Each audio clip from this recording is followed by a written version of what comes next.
Bagaimana ke pohon ara ini? Sifat pohon ara ini. Pohon ara ini semua matahari dia ambil syok. Semua bajak tanah ini dia bisa macam ini. Panjang-panjang ini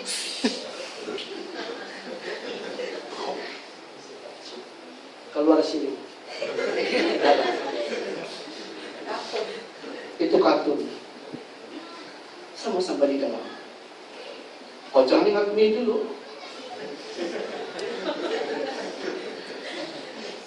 Saudara gue dikasih, dia lahap semua ini. Sehingga apa? Makin lama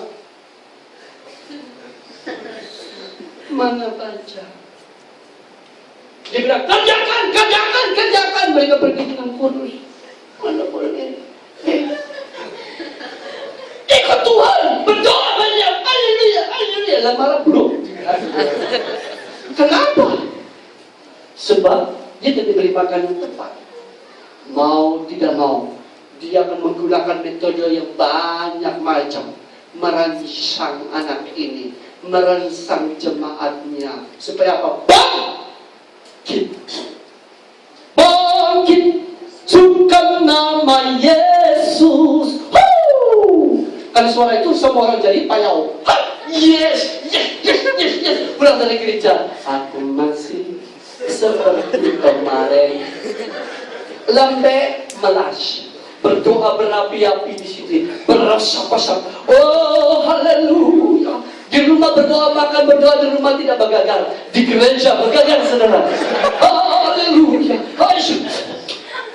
Haleluya, puji Tuhan. Haleluya. Di rumah apa? Singkat. Kornya saja sudah didoakan. Tahu korasnya. Ayat 1 kor, ayat 2, 3, 4 kor.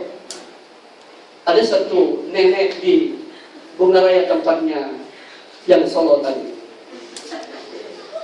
Ini benar-benar terjadi. Saya rapat dengan orang tua terus. Jadi cerita dari kecil, orang-orang kecil, orang besar pun saya tahu. Nenek ini sangat baik sama cucu dia. Lalu cucu dia ini, apapun doa dia ikut. Sekali ini, nenek ini dia bawa anak cucu dia berdoa makan pendek doanya. Terus amin. Cucu bilang, Nek, kenapa doa nenek hari ini pendek? Terus nenek itu bilang begini, itu kan kornya saja. Kornya saja. Ayat 1 tidak, ayat 2 tidak. Kali kita nyanyi kornya saja, pendek itu saudara. Korasnya. Orang Kristen pun demikian. Sehingga doanya di rumah kor saja. Itu sebabnya saya selalu katakan, di sini mereka ini jadikan ini kalinci percobaan, uji coba segala bentuk metode dan karunia mereka. Di gereja akhir zaman ini, gereja berusaha menimbulkan, menerbitkan, mencetuskan berbagai metode untuk membangkitkan jemaat untuk mencintai gereja, organisasinya, pemimpinnya, liturginya, acara-acara ibadah, sehingga di dalam mabuk dengan Roh Kudus katanya. Ya, biasa. Tapi keluar dari sini, bahasa yang keluar dia tetap semangat. Bahasa yang keluar itu bukan bahasa kebenaran, tapi bahasa pastornya, bahasa gerejanya, bahasa politik di dalamnya. Itu yang keluar. Tidak menyembuhkan, tidak menyegarkan, tetapi memilahkan, mengklasifikasikan golongan dengan golongan. Apakah siarika-rika? Tidak. Ini juga yang klasifikasi sama di sini. Saya boleh buktikan saudara. Tetapi kalau kita cerita sampai zaman nanti pun belum habis. Mungkin 6 bulan berhabis saudara. Ya betul, itu sejak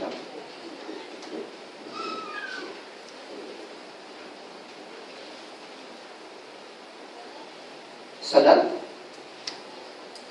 Apa yang kita buat selama ini? Apakah kita palahap?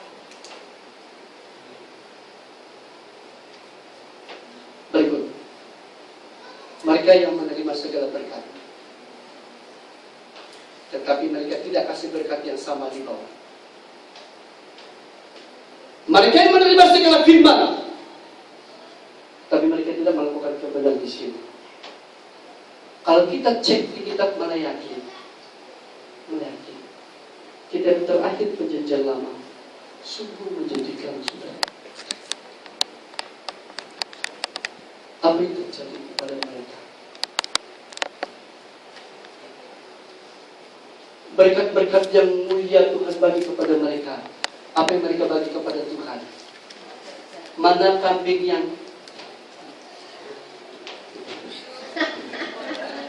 begitu, wah ini yang kurus dan bisa cari makan, bawa ke bait Allah. Kasih kepada pastor. Minggu depan saya luruskan banyak isu tentang persembahan persepuluhan. Bawa ke rumah Tuhan katanya, bukan di rumah pastor. Saya tidak tersinggung, tetapi sekasian orang seperti ini, orang yang tidak membaca Alkitab. Sudah itu, mana yang buta? Di sini sudah buta. Perspek lagi. Kalau ditengok, apa sudah Tuhan? Dia pikir domba padahal serigala. Serigala, domba kayak ini. Senyum-senyum tuh serigala. Kawan gue apa? Kepindah kah? Sekali dekat apa? Bukan. Pendekar lalu pula. Mana yang seperti itu dikasih kepada hamba Tuhan. Siapa pernah kasih persembahan yang dia kasih koyak ujungnya? Kalau kasih sama Tuhan, cari yang hampir tidak ada hurufnya sudah. Digulung-gulung. Mana duit siling yang kamu tahu di siling tebakan dikasih begini di pasir, itu tidak kasih. Kalau kamu ketawa macam lepok kalau sebab dulu saya cari duit yang dibuang-buang gitu kan. Saya memang pernah miskin dulu. Kalau ada kesempatan saya akan beri kesaksian. Waktu saya sekolah menengah, saudara, bukan seperti Anda. Saya punya hanya satu celana sekolah saya, satu kasut saya, satu baju. Jadi saya hidup cari botol-botol di parit saya jual untuk melanjutkan sekolah saya. Duit saya cari jatuh-jatuh di pinggir jalan, di tempat orang tinggal main bola itu yang ada tempat-tempat. Saya pergi cari mana yang Anda sudah pusing. Terus boleh saya beli sesuatu, saya kumpul-kumpul, saudara. Itu latar belakang saya untuk melanjutkan sekolah saya. Oke, ini saya membeli persembahan yang dipusing-pusing.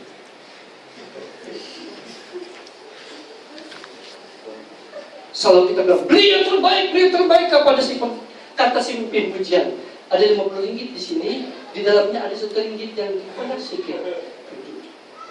Yang 1 ringgit kan sama saja warna 50 ringgit.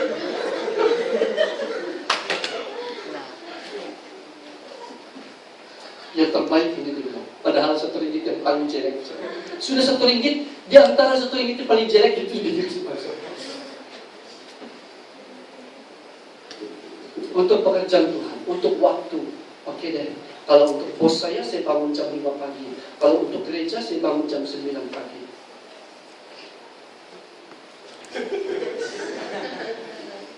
Untuk renungan, saya baca hanya 5 menit selesai. Tetapi untuk baca itu email, SMS, itu apalagi FB. Oh, 1 tahun duduk di situ. Puasa siang dan malam demi FB. Tapi kalau firman Tuhan 5 menit sudah kabur. Tuhan kotor lah saya di pada sisa-sisa waktu semuanya sisa. Orang Israel memperkayakan diri mereka. Ini akhir hidup orang yang sungguh menyedihkan. Mereka memperkayakan diri mereka, membangun rumahnya bagus. Tetapi rumah Tuhan gimana?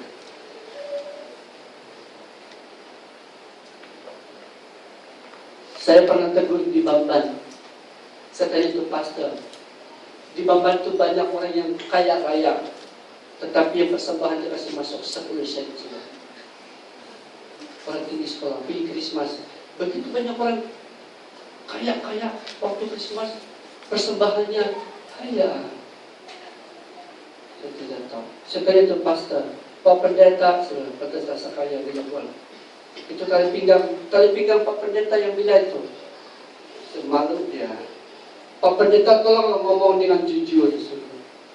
Dia kasih tahu. 3 tahun yang lalu. Itu hampir putus sudah kan Pak Pendeta. Iya. Kasus Pak Pendeta itu saya tengok dia punya pun miring sudah. Kapalku miring. Ombaknya besar. Gelombang amat tinggi menimpa kapalku. Kapalku miring. Habis dayaku. Nama Yesus ku panggil menjadi kaptenku. Syakrak! Wah, saya tanya dia, ini sudah mau 5 tahun. Saya tanya Uncle Semyon, Uncle Jus, Uncle Ricky, atau berapa gaji mereka ini? Ribu. Ada puluhan ribu, ada 7.000. Tidak ada mereka yang 4.000, 5.000 ke atas. Bos, bekas orang sinting semua. Kamu pun bekas orang sinting. Kamu masih sinting atau bekas? Mana yang kamu mau? Bekas atau masih sinting? Ya bekas dong, sudah sembuh. Mereka ini bos, bekas orang sinting, tapi sudah disembuhkan. Tapi mereka tidak melakukan hal ini. Saya kasih tahu dengan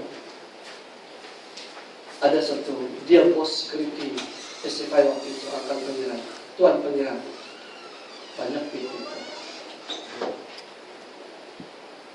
Waktu saya khotbah begitu saya sebut nama mereka semua, mereka menangis. Besoknya mereka pagi-pagi pergi sepitang beli apa-apa untuk si pastor. Saya bilang siapa baik. Orang begini tidak bisa membangun gereja, tidak membangun pekerjaan Tuhan. Sisa-sisa. Tuhan memberi kepada Anda yang terbaik. Siapa yang setiap perkara kecil akan dipercaya oleh perkara besar.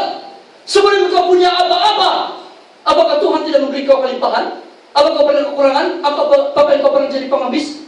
Tuhan tetap memenuhi keperluanmu. Ketika engkau diapa-apakan, memiliki apa-apa, segala jadi kepada Tuhan, Tuhan mau kau jadi berkat bagi segala kepada bangsa-bangsa lain, tetapi kau menutup tanganmu.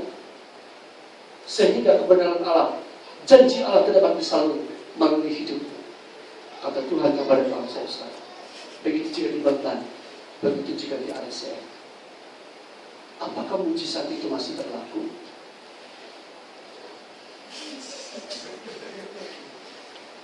Masih? Masa? Ya betul lah. Betul kan? Kamu percaya? Mengapa kita tidak jawab? Nanti pastor bilang, lakukan. Kamu sendiri jawab. Ya, memang terjadi kalau Tuhan mau. Kalau Tuhan mau memang jadilah. Tapi kalau Tuhan tidak mau, tidak jadi. Prinsipnya Tuhan yang mengerjakan, Tuhan pakai orang. Mau dipakai orang atau mau dipakai bos? Tuhan.